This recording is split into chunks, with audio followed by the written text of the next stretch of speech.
Well, I would usually defer to my boss, but he seems to think that I'm the one who should start this going. And I'll start by telling an anecdote about sources of information. And I also am shamelessly plugging my book, which is in the bookstore. But you may remember years ago during the Carter administration, interest rates were really high. 14, 15%. And this is particularly hard for farmers, and I'm from a farm family because you borrow money at the beginning of the season to buy the seed and the equipment that you need, and then after the harvest you pay it back. But with interest rates going up so high, they would change from the time that you took out the loan to the time you had to pay it, and farms were going under. They had the Farm Aid Program, you may remember, by Willie Nelson. And so farmers, to show their anger, brought farm equipment and converged on Washington with tractors and combines and stopped the traffic on the bridges for a while to make their point. And of course, this did not go over well with anybody in Washington, as it would not go well with anybody, really. And people got out of their cars, people honked their horns, and my friend Paul Houston, who worked in our Washington bureau then, was out covering this, and he was near one woman standing alongside her car when she got out and started yelling, "I don't need you farmers, I get my food at the grocery store." True. And so now when I talk to audiences, I say, "Where do you get your information?" And they say, "Google," they say, "Facebook." And I say, "You're all wrong.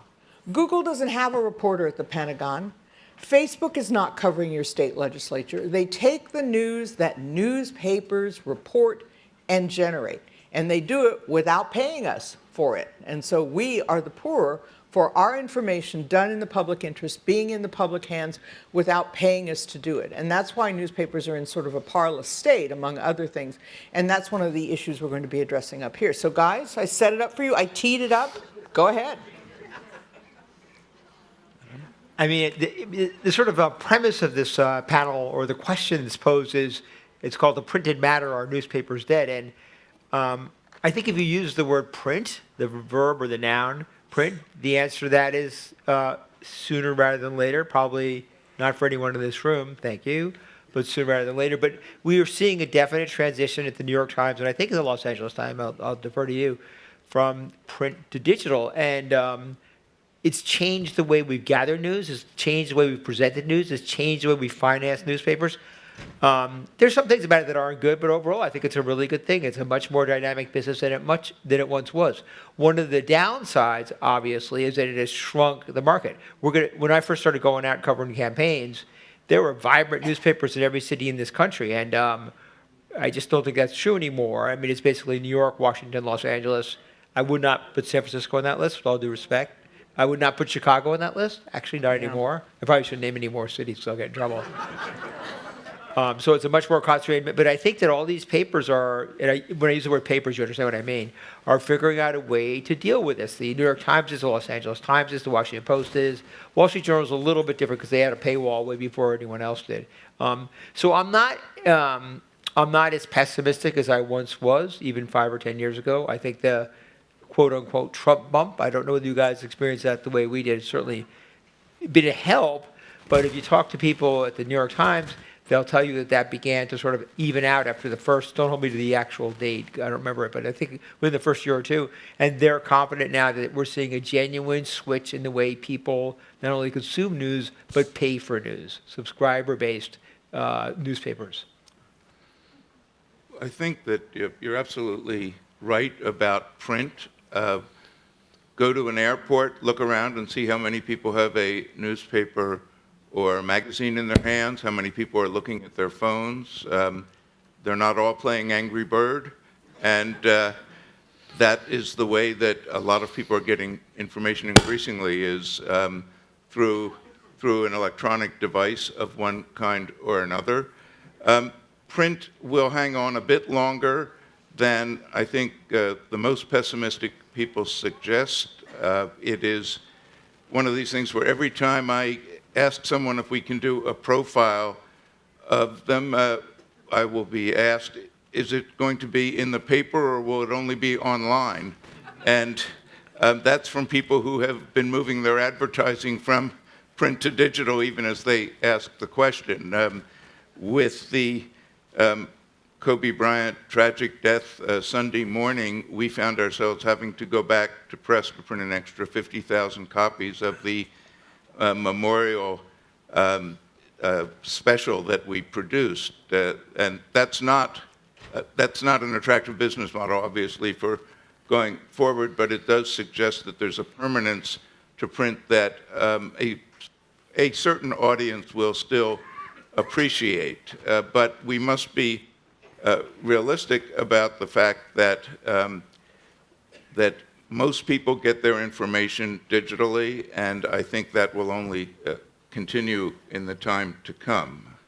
One thing I would say is, particularly in California, that one of the consequences of the recent passage of so-called AB 5, which was meant to try to get the drivers from Uber and Lyft benefits, is that it will have a profound impact on the ability of print publications to distribute in a timely fashion. And I think every newspaper in California is now looking at whether it's possible to continue to provide 7-day-a-week publication.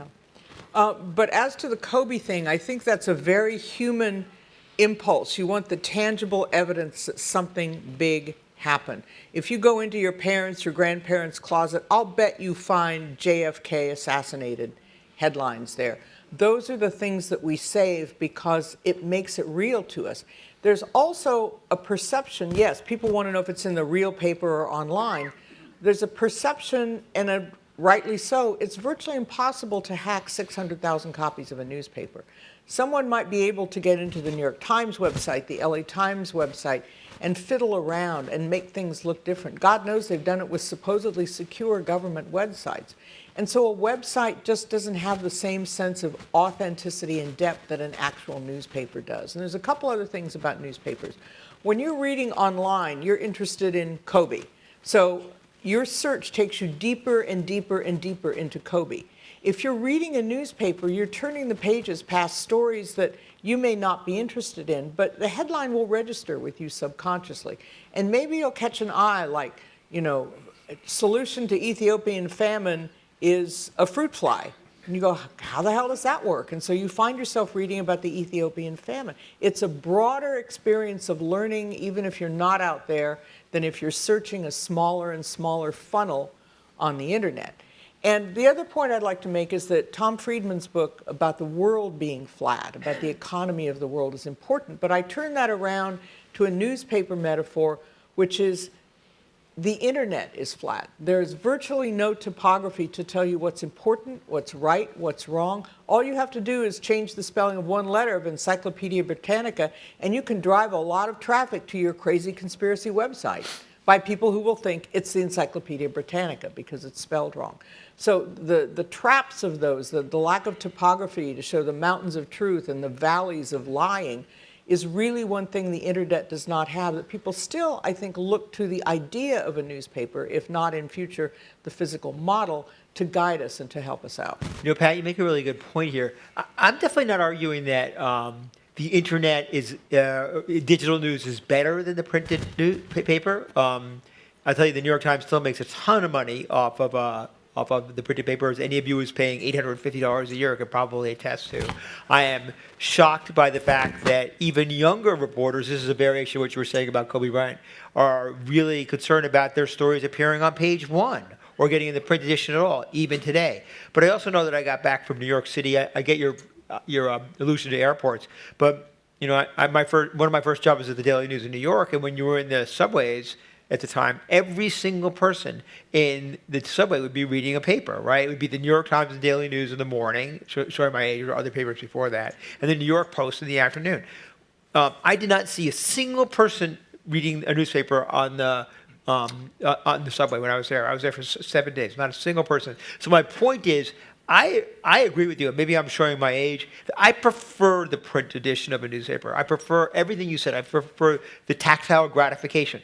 I prefer the fact that when I wake up in the morning, I read the New York Times and the LA Times, and I get a sense of everything that the editors of those two papers think that I need to know. That's how I start my day. But I just think the reality is, and I agree, it's not going to be soon, but we're moving in a direction where that's just not going to exist anymore. Not preferable, just reality, sorry. I think that the general rule of thumb is that for the last few years, print revenue from both advertising and circulation has been falling faster than 10% a year, and some of the forecasts for this year suggest that the trend is continuing and, if anything, accelerating. So it is really incumbent on anyone who wants to stay in the news business to create new products for new audiences on new platforms. And if we don't do that, I think it will end very badly. What you're seeing, for instance, here with the Gannett paper is that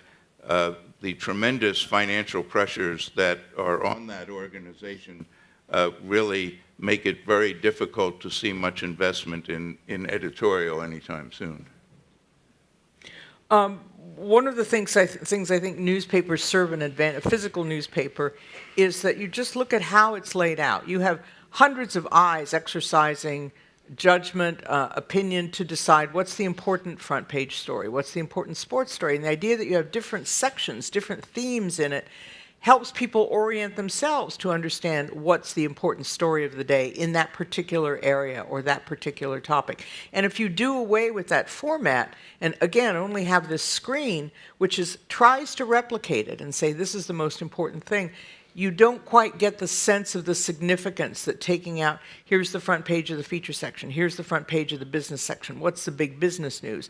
And then Bluey, there's page one, where COBE, who is a sports story, all of a sudden becomes the story. So I think the organizational principles that help people understand how news is decided, what's important and what's not, is one thing we would certainly miss with physical papers. Well, if you're an editor, you'll miss it because we've enjoyed, since Gutenberg, a one-to-many model where where one person decides what other people should read. And I think that the real understanding that we have of the digital age is that the power has really transferred to the consumer. And with voice recognition, with personalization getting that much better, it will be very easy for you to really create the daily me, something that people have been looking for a very long time. People will differ as to whether your daily me is as good as mine and whether it leaves you just reinforcing all the prejudices and stereotypes that you brought to the exercise, but that the same could be said about the choices of what publications you choose to read in print. One thing going on is I'm not an expert, say, just in Middle East or economic news, and I rely on editors to tell me in terms of what they put on the front page, what news they consider important, what development is going on that's important. And I think it's true at the LA Times too. There's a group of editors that decide every day what are the biggest stories of the day. What's changed here, and this is kind of an obvious big deal, as you were saying, it's no longer editor-driven, it's consumer-driven. And people really now make their decisions about what they want to read. I'm in the process of writing a book about the New York Times now, and one of the editors that I interviewed, a guy named Joe Lelyveld, who you might know, talked to me how he used to take a kind of hidden delight back in the early 90s, I guess, about putting a story about Bosnia in the lead position of the front page of the New York Times. He knew it might be read by 20,000 people. He knew it was the most important story of the day. He didn't care. He didn't have to care because there were still, whatever the number was, 1.2 million people getting the newspaper every day, and there were still all these advertisers who were spending all this money to buy space in the paper. That's changed, right? And the struggle that I think all newspapers have, and I'm not talking about papers like the New York Post, but more mainstream papers, are to figure out a way to make sure there's lots of stuff in the paper that people want to read because they're not going to go to the Bosnia story anymore, but at the same time kind of remain true to the values that have defined some of the great papers of this country over the past 100 years. But Adam is right. That mechanism of delivery, the front page, is a way to give Bosnia to people who wouldn't look for Bosnia, at least to register in their brains that Bosnia matters. Right. Not read it and feel guilty about not reading it, but know they should have read it, maybe even tell their friends that they read it. But the flip of that, if I can digress just 1 second, I have special gratitude to Joe Lilliveld because his daughter Nita is one of our star columnists and has been doing some extraordinary work at the Los Angeles Times. But the flip of that is that, well, take today. The Trump administration yesterday announced a new Mideast policy. A number of our editors took a look at it and said, well, given that it was only done in negotiation with the Israelis, it's kind of dead on arrival, so let's not put it on the front page. Let's put it on page A5 of our print edition. Well, I think there's a significant part of our audience that was very interested in that development, regardless of its full prospects, who would say, if I got to make my own front page, it would have been right there, and now at least I have the choice of getting access to that kind of content in a way where I don't have to really trip over the mistakes of those editors who weren't smart enough to put it on page one.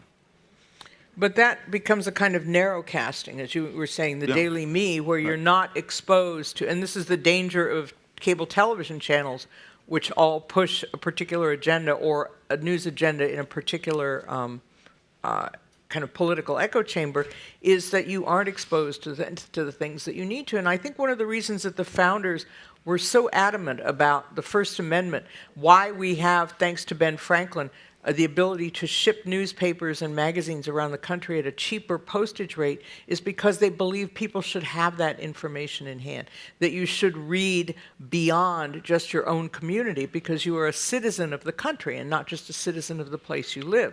One of the most devastated areas of journalism in the last 10 years has been local newspapers. These are the papers. I see the Desert Sun at breakfast, and I think, thank God it's still there. You know, they cover the pancake breakfasts and, you know, the prep sports, but they also keep an eye on City Hall and on county government. And they have found that in communities where newspapers aren't there anymore covering this, the bond rates go up. The borrowing rates that you, the taxpayers, pay go up because there's no monitor. There's nobody sitting there taking notes while the city council sees it and knows that everything they say is going to be in the newspaper the next day. It isn't just a question of whether it's going to land on the front page. There is no front page for it to land on anymore. And that is a real danger when you lose that local part of the ecosystem. The local newspapers are like the plankton in the ocean of news. You really have to have that there.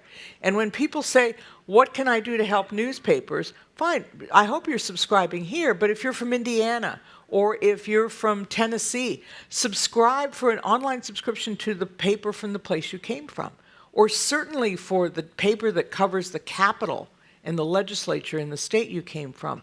Those are the people who are doing, you know, the real backbreaking daily work, who see the people they write about in the grocery store every day. Adam and I and Norm, we don't run into our readers that often, the people we write about. But if you work for a local paper, you do. The guy you wrote about, the principal of your school, because he's a lousy coach of your kid's softball league and got caught with his hand in the cookie jar, he's going to be giving your kid grades. You have to have the goods and stand up to the people and say, I'm doing the right thing for our community.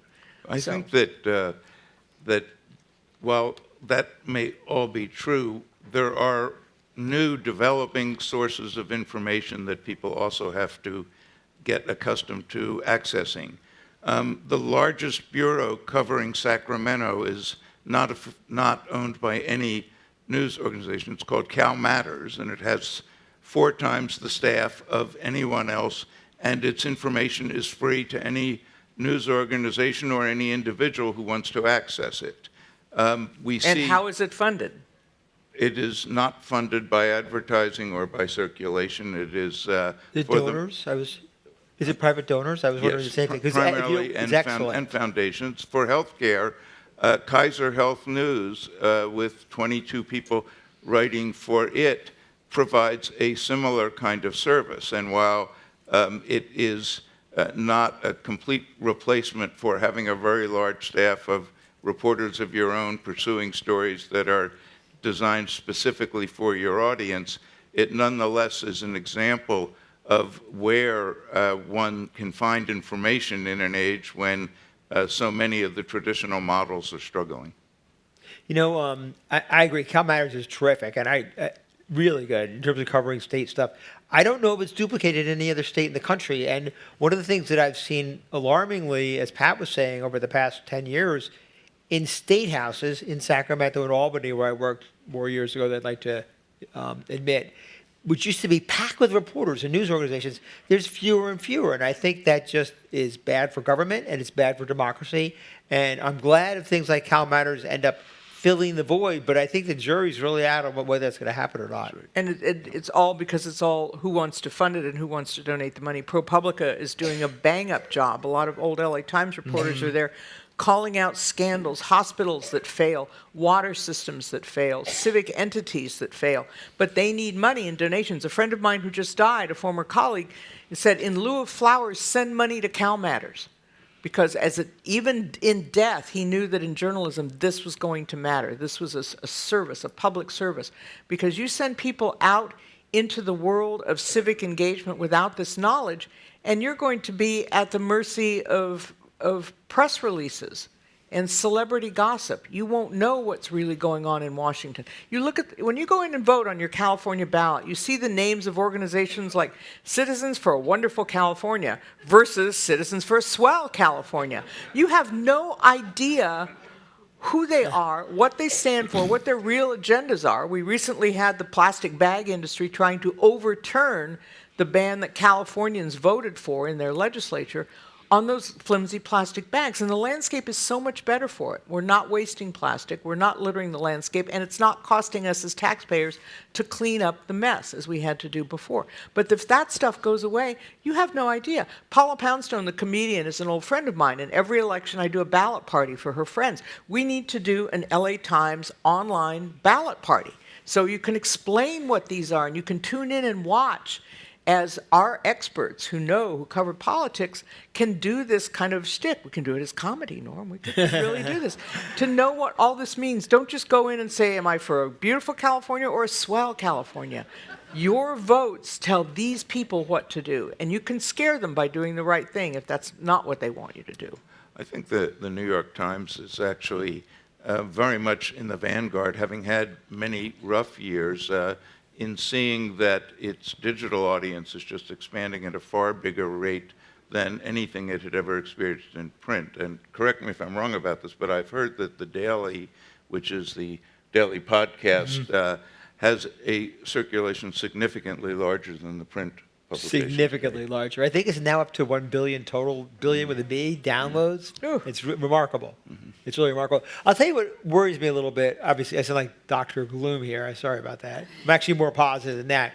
I mean, the Times put in a paywall in, 2010. It was a really controversial, contentious discussion. I think the idea was that there really was no other option. And so far, it's done really, really well. I mean, as you were saying, the numbers go up every year. They have a goal now of 10 million subscribers by, I think, 2020. They seem to be on the way. People seem to be willing to pay for digital news. The problem here and the concern here is the Times has always been, the paying audience of the Times has tended to be older meaning 35. People who could afford to do, right, that's young, right? Who could afford it, right? The concern is whether as younger people come of age, will they be willing to pay for a digital product? And we don't know. And I know when this was being discussed at the time, there were some people who were saying this might work for 10 years, but at some point forgive me, the older audience begins dying out, will the younger people step up and begin paying for this digital model? And I think that's a really critical question for all of us who are concerned about news and society to watch in the coming years. I don't know the answer. I wish I did. And if I see somebody at Starbucks and using a swipe card to pay $3.79 for a cup of coffee, and I think you're so used to doing that, why not set up your monthly fund and here's your news information monthly allocation? And so every time you download a story, it's 5 cents that you take out of your monthly fund. And so at the end, you say, do I have any money left or do I need to put some more in? And that may be the case no matter what you're reading. You have a consortium of New York Times, LA Times, Wall Street Journal papers, so you can choose among those. So you start the month saying, I'm paying for this stuff. And I think it becomes less of a hassle. That's one possibility. Do I get a bonus if it works? I hope you're right. I think, again, how many of you have either a bratty child named Siri or a slightly older one named Alexa whom you speak to? Well, I still think they're young enough that they don't do too much damage, but that as they grow up, they are going to be critical to the conversation. And if I find myself going to an older, more mature, more knowing version of Alexa, and I want to say, tell me about Lizzo, I'm not going to say, Alexa, tell me what the Los Angeles Times critic said about Lizzo. It's going to say, tell me about Lizzo. And then Alexa will decide what source of information I'm going to get, just the way Spotify decides which Ray Charles album you're going to be listening to. And so that loss of control, which you spoke about initially in terms of the Googles, the Facebooks, the Apples, I think is only going to get more and more important in our conversation. And among them, I think Apple's done the best job of working with publishers to maintain brands, but that even there, it's a tough battle. And Alexa is not going to do perhaps what we do, which is tell me about Bosnia, and they'll say Bosnia is a country located on a map that Mary Louise Kelly can find, even if Mike That's Pompeo it. can't. Exactly right. And give you some context that the United States was involved in a war there in the 1990s. It's just going to give you the basics, and then you think, well, I know then all about Bosnia. And it's kind of dispiriting to think that we're going into a complex, economically and politically complex world, much less our own country as a politically complex entity, knowing so little and yet thinking we know so much. And it's a little bit concerning that it's happening at a time when there has been such an assault on the veracity of newspapers, obviously with the president, but I think on all sides at this point. And it's been going on for a while, and I think it's really undercutting newspapers and sort of polarizing the society and making people less likely to sort of subscribe or pay for news because they don't know whether to believe it anymore. It's this confluence of events is really a little concerning. I think one thing that is worth keeping in mind is that we tend to think about a golden age of newspapers as one when there were large budgets, large staffs, and very few publications in any one community. But in fact, if you go back to the turn from the 19th to the 20th century, you would find that there were scores of publications in every city that tended to serve small audiences of committed readers whose either philosophy or economic status defined what they were reading. And I think that's one of the things that is emerging in this electronic age. I think a second is to really keep an eye not only on those big not-for-profits like ProPublica or Cal Matters, but to recognize that in every state and in most communities now, there are local not-for-profit organizations that are doing journalism. There are services like Nextdoor, which for all of the editorial gaffes that it encourages, nonetheless is pretty good at telling people what's going on in their community at any time. And I think these are still early days for the technology.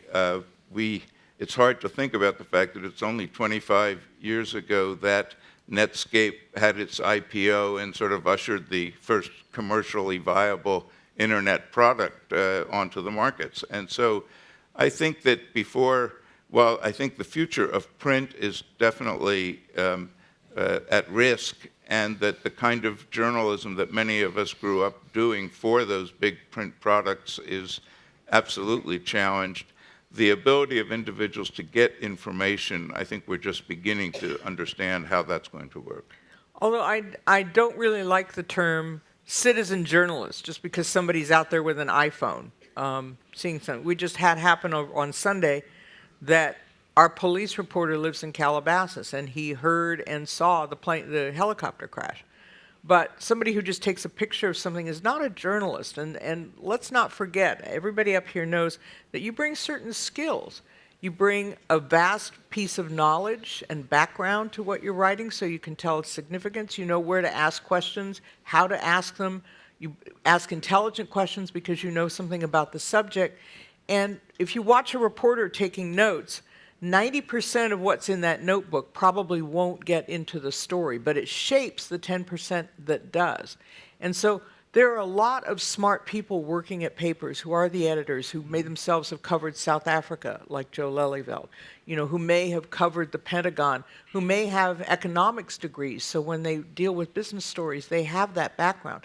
And so that's not something to be sneezed at. The citizen journalist who just runs out and says, the stock market is crashing, you want to know a lot more about it than that. And we're the people who have trained ourselves and believe in giving you as much background as we can so you to give you the power and the knowledge to become your own powerful person is not something insignificant. Well, yeah, I think that's true, but keep in mind that when the First Amendment was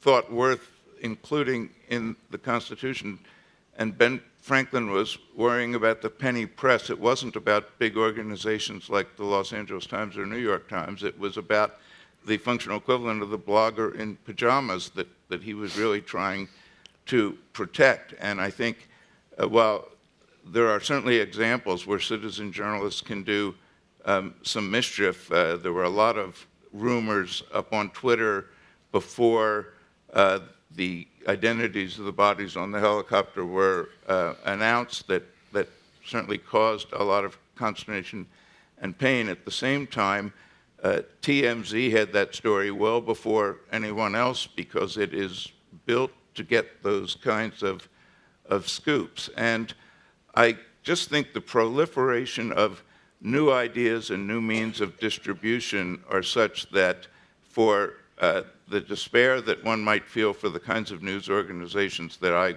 I'm so glad I managed to be a part of for so long, I am just stunned at some of the new things I'm hearing about. Yesterday, for example, I had a conversation with an editor in Boston who, with 24 people, is reading academic papers all week long and then deciding which ones to translate into usable English and then distribute them to news organizations around the country.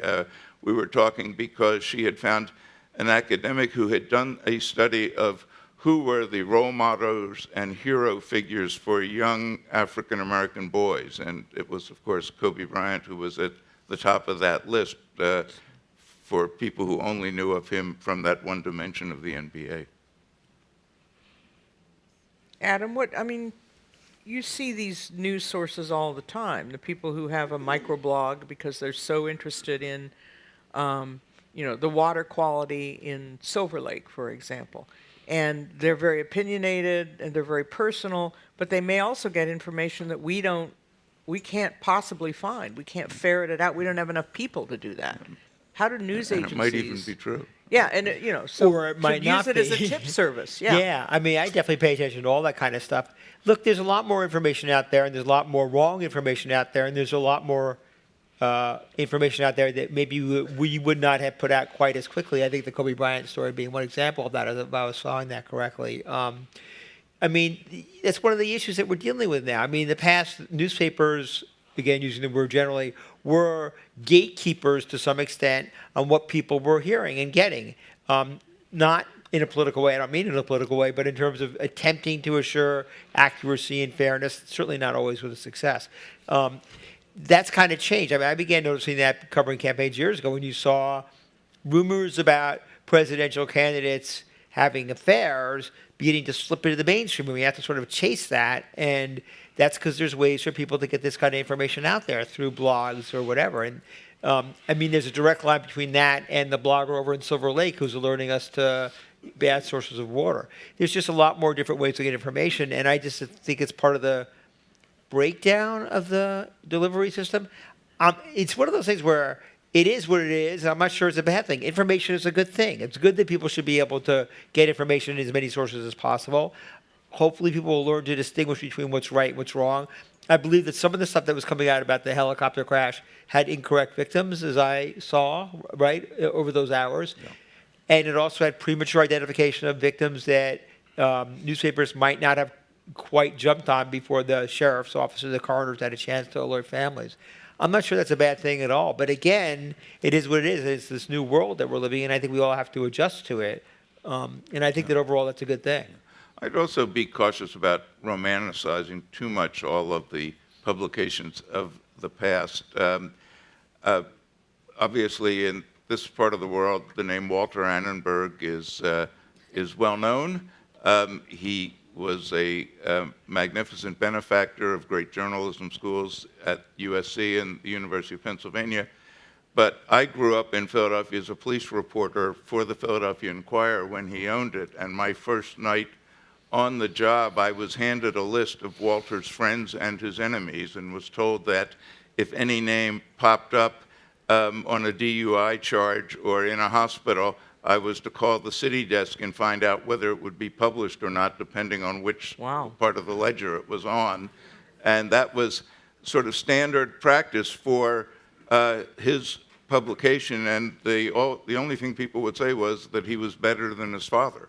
So, oh my! So I just, these papers of the past, there were some great ones, and then there were some not so great ones, and I think that's very much worth keeping in mind. One of the things we confront now, because of what Adam was talking about, is is playing whack-a-mole to some crazy rumors and conspiracy theories. People will say, why don't you cover this? And therefore the LA Times is covering up this, whether it's Pizzagate or you didn't do the moon landing. Honestly, the 50th anniversary of the moon landing, we were still getting letters and calls saying, why are you buying into this crap? We never landed on the moon. Mm-hmm.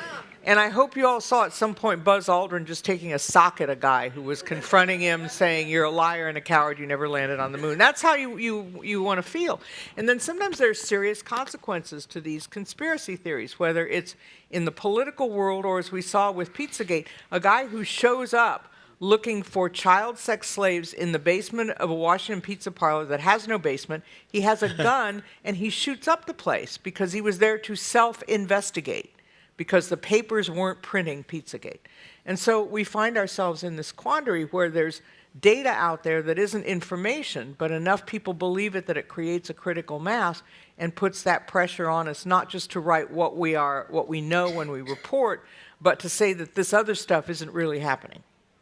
One thing I was thinking, we mentioned this before, in terms of the Trump bump. We've seen, I think, interest in news really kind of been goosed up over the past 3-4 years because of Trump and because of this intense interest in politics and because we're at such a critical, pivotal time in this country right now.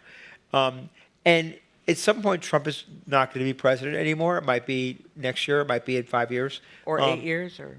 But, yeah, let's just hope we. But I wonder, a concern of mine, I wonder whether or not people will still be as interested in what newspapers and websites are doing at that point as they are now. And I wonder whether we're just going through this period of this hyper-active interest in news that we might go back to, the 80s, I guess, or the 70s, where people weren't really that interested anymore. I can't tell. I mean, I think it seems to be a pretty critical question. 70s were pretty good because of Watergate, oil prices, et cetera. But the 80s, bad news is good for us. We got into disco and, news. Hey, disco news, disco's okay. nothing. Yeah. Well, I think news will track political involvement. There were a lot of stories about who voted in 2008, who voted in 2012, who didn't vote in 2016, and who will vote in 2020. The millennials and younger have shown, I think, a greater interest in news than many of us would have predicted, given the other trends that we're talking about. And so it may very well be that this is a trend that will outlast the current inhabitant of the White House. But even if people aren't reading or subscribing to the newspaper, that news pushes itself into this ecosystem of social media that I think we very much need to be a presence and an identifiable presence, as you were referring to on that landscape. Yeah. It's actually never been a better time to be a journalist unless you want to get paid. Because the tools available to anyone to do serious reporting are there, and it's easy enough to get a megaphone and to find some people who will follow you. The economic models, I think, are what are tricky. We've seen a few examples of the very affluent owner who comes to some of these publications, Jeff Bezos, who bought the Washington Post and invested heavily in its turnaround. Mark Benioff, who bought Time Magazine last year, Patrick Soon-Shiong, who bought the Los Angeles Times, are all examples of people who really felt that there was a sacred calling to providing quality information to audiences. I think there are other examples where it's unclear whether that's the motive or not. I think about the Review Journal under Sheldon Adelson in Las Vegas as one example where, putting aside the politics, the quality of the coverage is just nowhere near what it was previously. So And the National Enquirer and Catch and Kill. Right. Well, that too, although it had a pretty ignoble history before David Pecker took over. But I think that there is always that risk with the individual owner that, but that it is to date, at least more often than not, a healthy alternative, certainly to the hedge funds that want to be the next to last seller. And that's what we're seeing, certainly with organizations like Alden Capital, which now has 33% of the Tribune Group, and which, if anybody's been in Denver lately, you get a pretty good example of what happens when a hedge fund owns a newspaper. Yeah, Denver used to have two very vibrant competing newspapers, the Rocky Mountain News and the Denver Post, and that era is long gone. The Rocky Mountain News, I think, had barely reached 150 years old, and a 150-year-old institution was gone virtually overnight. So that's what newspapers face in many cases, Adam. Right. I wonder whether the future of, whether the choices here between corporations coming in and figuring out a way to make as much money out of a newspaper as possible, and therefore stripping them of the journalism that they do, versus benefactors, if I may use the word. I guess you could say that with Bezos, who are, for whatever reason, we can discuss motivation as much as you want, but the net result is they're willing to put a bunch of their own fortune in to produce a quality newspaper.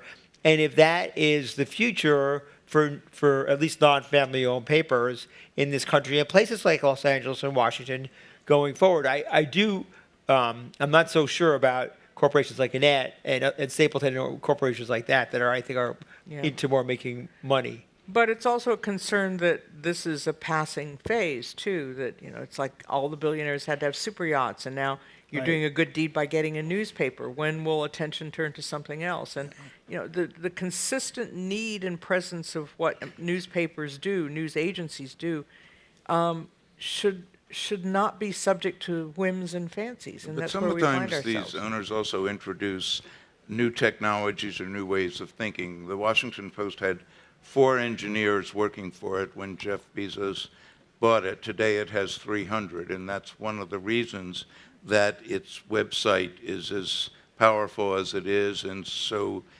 reflective of the people who subscribe to it. Our owner has a huge interest in healthcare, and we're talking about things like a rewards card for cut-rate prescriptions or having doctors on call online as part of a Los Angeles Times subscription. These are things that are far afield from what you think of with a news organization, but I think it's really going to be figuring out what you have licensed to be the best at, what you have licensed to be competitive at, and then creating new products for the audiences that would really respond to you. So we hope. Well, I just want to thank you all. I'm going to be in the bookstore if anybody wants to come over, and I'll do my little plug business there. Buy your book. Right. It's a great fantastic. book, by the way. Good, Thank you. Thanks, everybody. Thank you.